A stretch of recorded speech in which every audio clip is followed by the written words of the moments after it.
नमस्कार, media report देख रहे हैं आप और हसला का चुनाव है। रोहतक हम मौजूद हैं और मेरे साथ तमाम ही अध्यापकगण मौजूद हैं। इनसे एक एक करके सवाल करेंगे कि हसला किस तरह से काम करती है, क्या हसला को जिम्मेदारी दी जाती है और असलियत में हसला होती क्या है। क्योंकि नाम रख देने से अध्यापकों का या पढ़ने वाले बच्चों का कभी भला नहीं हुआ। जो ये काम करते हैं उनसे भला होगा। और हसला अपने अध्यापकों के लिए क्या काम करती है, क्या भला करती है, उसके बारे में थोड़ा सा जान लेते हैं।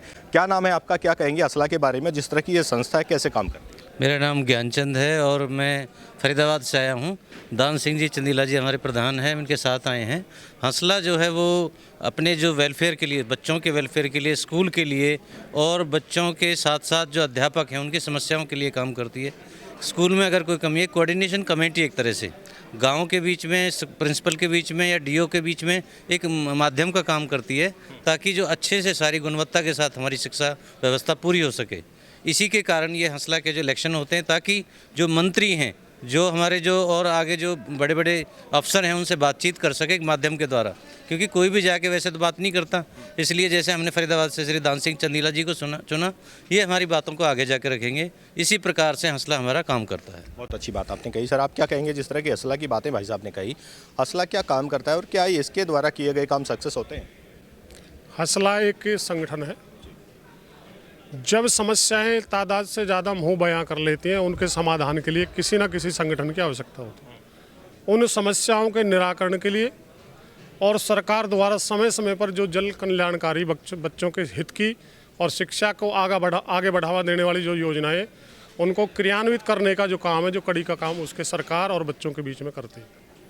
कुछ नीतियाँ ऐसी हैं जो सरकार कागजों में गजट नोटिफिकेशन कर देती है। उसके लिए हमारे कुछ उच्च कार्यालयों में सुविधा शुल्क एक अंबर बेल की तरह फैल चुकी है, जिसके पैकेज बने हुए हैं जिला लेवल पर, स्टेट लेवल पर। इन पैकेजों को तोड़ने के लिए, अध्यापकों के कल्याण के लिए और जो कल्याणकारी नीतियां हैं उनको समय रहते हुए क्रियान्वित कराने के लिए हसला का गठन किया जाता है, जिसके लिए लगभग पूरे प्रदेश में 40-45 हज़ार हमारे अध्यापक साथी हैं। वो सभी तो अपना प्रतिनिधित्व नहीं कर सकते, इसलिए हम जिला लेवल पर और राज्य लेवल पर इस इकाई का अपना प्रतिनिधि भेजते हैं, जो हमारी मांगों को उच्च अधिकारियों और मंत्रियों के समक्ष रखकर और हमारे हितों की लड़ाई लड़ती है। हसला की अच्छी परिभाषा आपने दी। आप क्या कहेंगे जिस तरह से हसला का चुनाव आज है और रोहतक में सारे जो अध्यापक साथी हैं वो प्रेजेंट हैं, क्या कहेंगे हसला के बारे में? क्या उसके द्वारा सुविधाएं दी जाती हैं, क्या सुविधाएं अध्यापक तक पहुंच पाती हैं? हसला कोई सुविधा नहीं देती जो ऑर्गेनाइजेशन है। हसला एक संघर्ष करती है ताकि जो भी विद्यार्थियों की, अध्यापकों की जो भी समस्याएं हैं उनका हल किया जा सके। और बहुत ही जोश है सभी साथियों में। नए नए जो साथी हैं वो इसमें अब बढ़ के भाग ले रहे हैं और हम विद्यार्थियों के हित में काम करेंगे।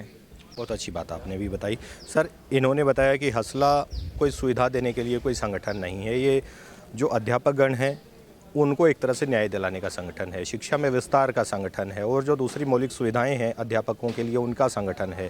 तो हसला का चुनाव है, क्या देखना चाहेंगे जो आने वाला अध्यक्ष वो किस तरह से काम करे? ऐसा है, ये बात भाई साहब ने सही की कि हसला एक संघर्ष का एक मंच है, संगठन है। जो भी शिक्षकों की और शिक्षार्थियों की जो समस्याएं होती है उनके हितों की रक्षा मान सम्मान के लिए है। और जो भी लोकतांत्रिक प्रक्रिया जो आज फॉलो की गई है, जो भी नया प्रधान चुनेगा, सभी 22 जिलों के जो हसला के प्रतिनिधि हैं और जो हसला के 30,000 की जो तादाद है प्रदेश भर में, सबको उम्मीद है जो भी चुना गया है लोकतांत्रिक प्रक्रिया के तहत थोड़ी देर में परिणाम आने वाला है, तो वो भाई सबका होगा, सबको एक साथ लेकर के चलेगा। और जो उद्देश्य है, जो हक और हित है, उनके लिए मिलजुल करके पूरे हरियाणा का जो हसला संगठन है उसके नेतृत्व में जहाँ भी संघर्ष की ज़रूरत होगी संघर्ष करेगा। एकजुटता के साथ अपनी हकों के लिए हर मंच पे, हर मंत्री के, हर कार्यालय में जहाँ भी ज़रूरत पड़ेगी एकजुटता का परिचय देते हुए साथ मिलेंगे। थैंक्स।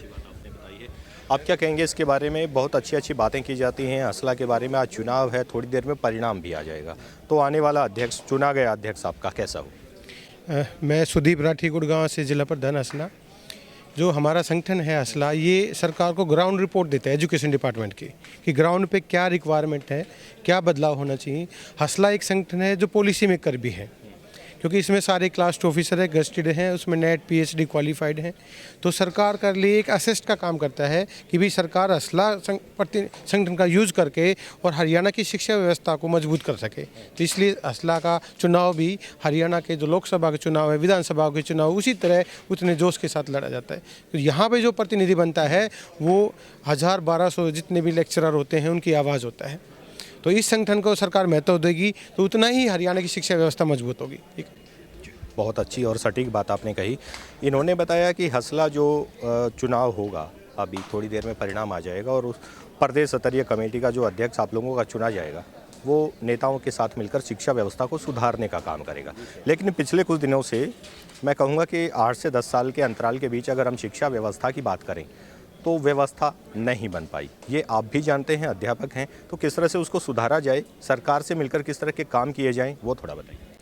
देखो, इसमें जो बात आप कह रहे हो कि शिक्षा व्यवस्था में थोड़ा सा सुधार की जो बात कर रहे हो, ये इस लेवल पर ये है कि सरकार ज़्यादा काम जो सरकारी अध्यापक है उनसे कराने की कोशिश करती है। और जो हमारा संगठन है, सिर्फ इन्हीं बातों के लिए हम एक एसोसिएशन बनाते हैं, एक संगठन बनाते हैं, ताकि कम से कम हमें जो शिक्षा के कार्य है उनमें ज़्यादा ध्यान दिया जाए और जो अशिक्षित कार्य है उनको कम ध्यान दिया जाए। इसमें सरकार हमारे साथ साथ, क्योंकि सब एक वेल क्वालिफाइड है, PhD होल्डर्स है, नेट है, और कुछ साथी हमारे B.Ed वगैरह करके मतलब पूरी प्रणाली से यहाँ आते हैं।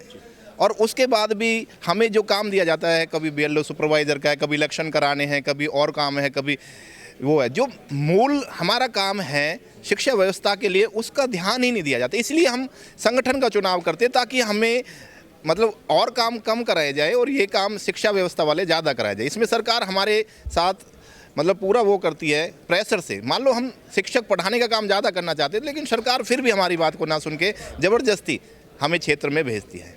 तो ये कारण है, इसमें सरकार दोषी है, ना कि शिक्षक दोषी है। जी, बहुत अच्छी बात आपने बताई सरकार के बारे में।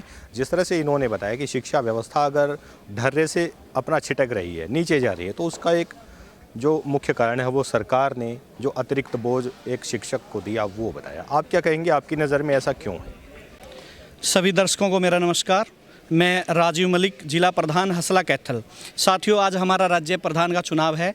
अभी थोड़ी देर में जो भी साथी चुना जाएगा, हम सभी उनके साथ ही काम करेंगे मिलके।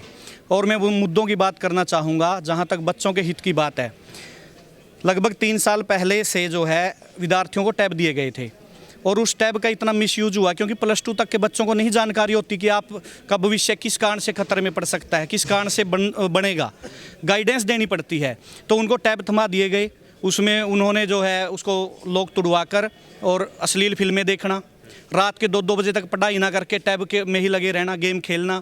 तो इस तरीके से पंचायतों ने भी विरोध किया, हमने भी विरोध किया उसका।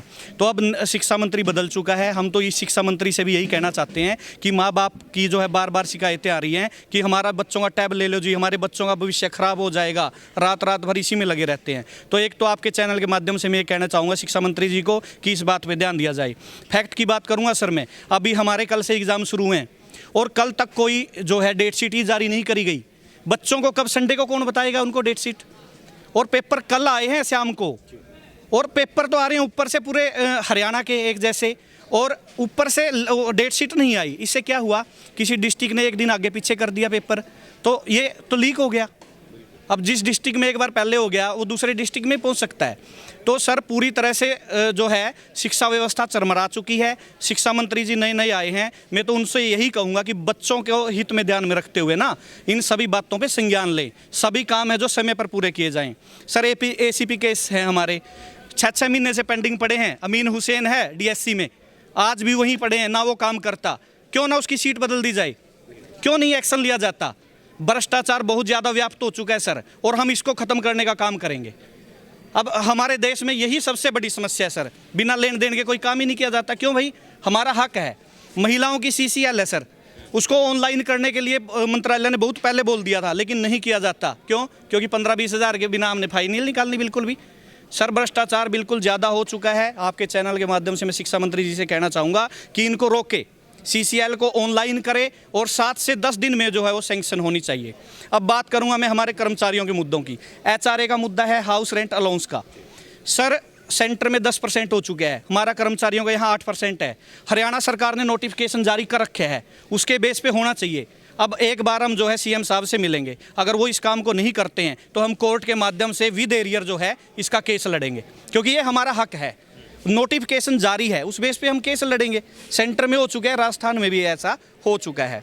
और तर मेडिकल बिल की मैं बात करूंगा, जो अध्यापक अपने माता पिता का इलाज करवा सकते हैं, लेकिन पीछे क्या हुआ कि एक 42,000 एनुअल की वो जो है कंडीशन है। अब जो है बुढ़ापा पेंशन इतनी होगी, वही वहाँ तक पहुँच गई। 2006 के बाद कोई रिवीजन नहीं की गई सर, 20 साल होने को हैं लगभग, कोई रिवीजन नहीं की गई। लेकिन 2016 में सेंटर ने कर दी थी, वो उन्होंने लिमिट बढ़ाकर 6,000 की बजाय 9,000 रुपये कर दी थी। लेकिन यहाँ तो सारा प्रशासन सोया पड़ा है सर।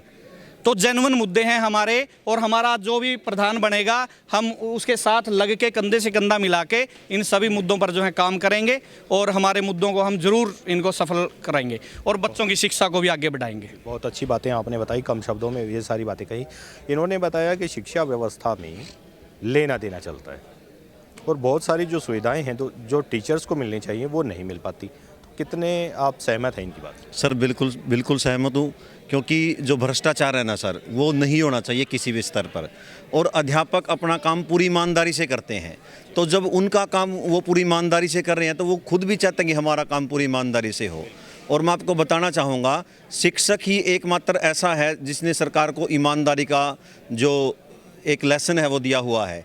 यदि शिक्षक ईमानदार ना होते तो इलेक्शन कमीशन शिक्षकों से चुनाव नहीं कराता।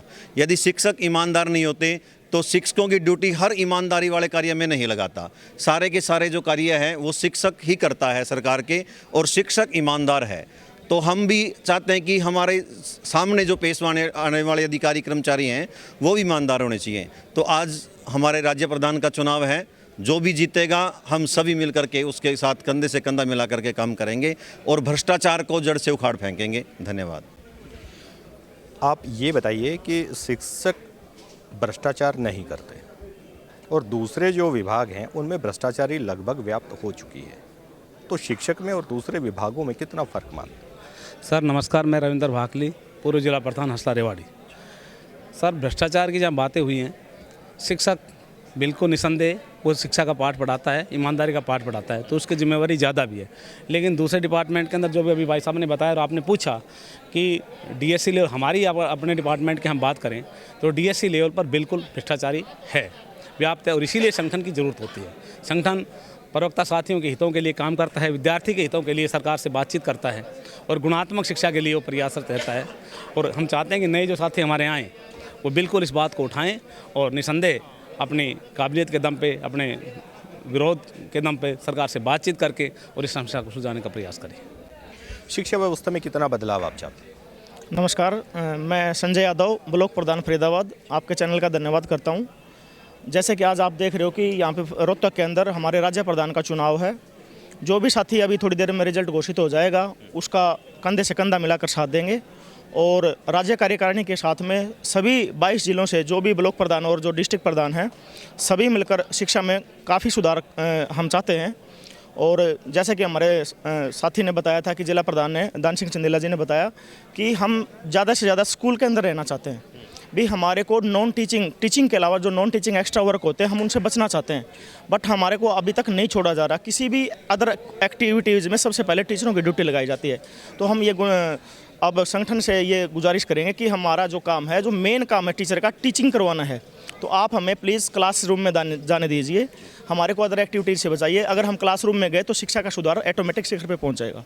बहुत अच्छी बात आपने कही। शिक्षा का स्तर लगातार गिर रहा है मास्टर जी, तो उसको बचाने के लिए, उसको सुधारने के लिए क्या करना चाहिए?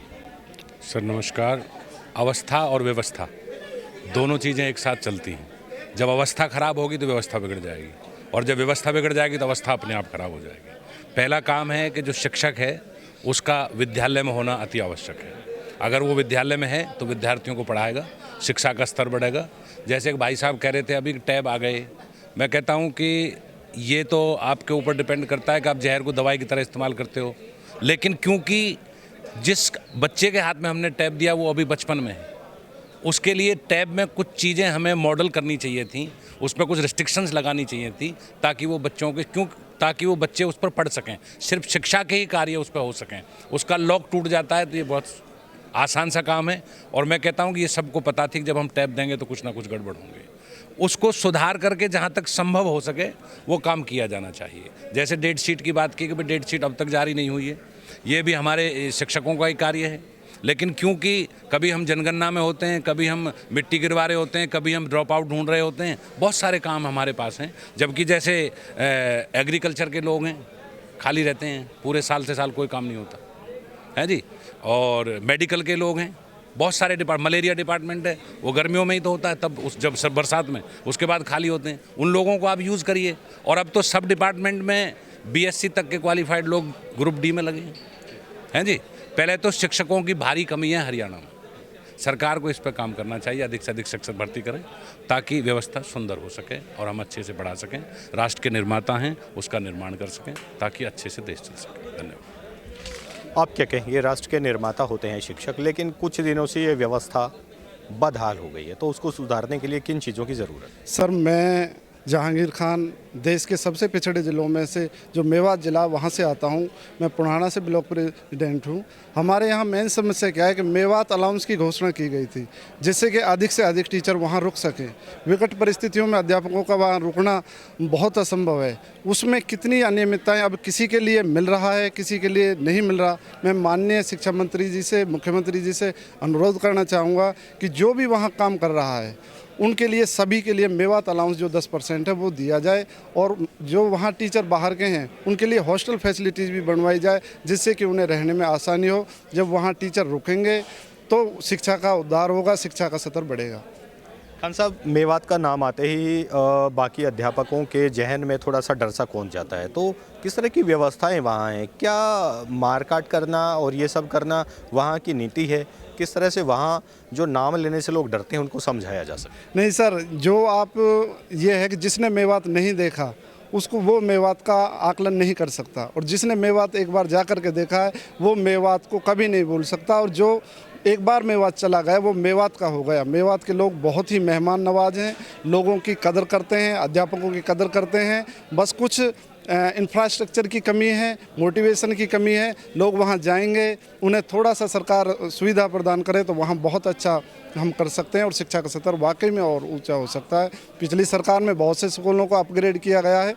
अब हम देखते हैं वहाँ बहुत ज़्यादा स्कूल अपग्रेड होकर के +2 तक किए गए हैं और लड़कियाँ बहुत अच्छे ढंग से पढ़ रही हैं। महिला जो शिक्षा है उसका रेशो बहुत दिन पर दिन बढ़ता जा रहा है। बहुत अच्छी बातें आपने बताई, और मैं आपको ये भी बता देना चाहूँगा कि लगभग अध्यापक जो हैं वो शिक्षा व्यवस्था को दुरुस्त करने की बात जो करते हैं, उनको दुरुस्त करने में शिक्षा को दुरुस्त करने के लिए सरकार को भी आगे आना पड़ेगा, बच्चों के अभिभावकों को भी आगे आना पड़ेगा और मिलकर देश का निर्माण करना पड़ेगा। आप देखते रहिए मीडिया रिपोर्ट।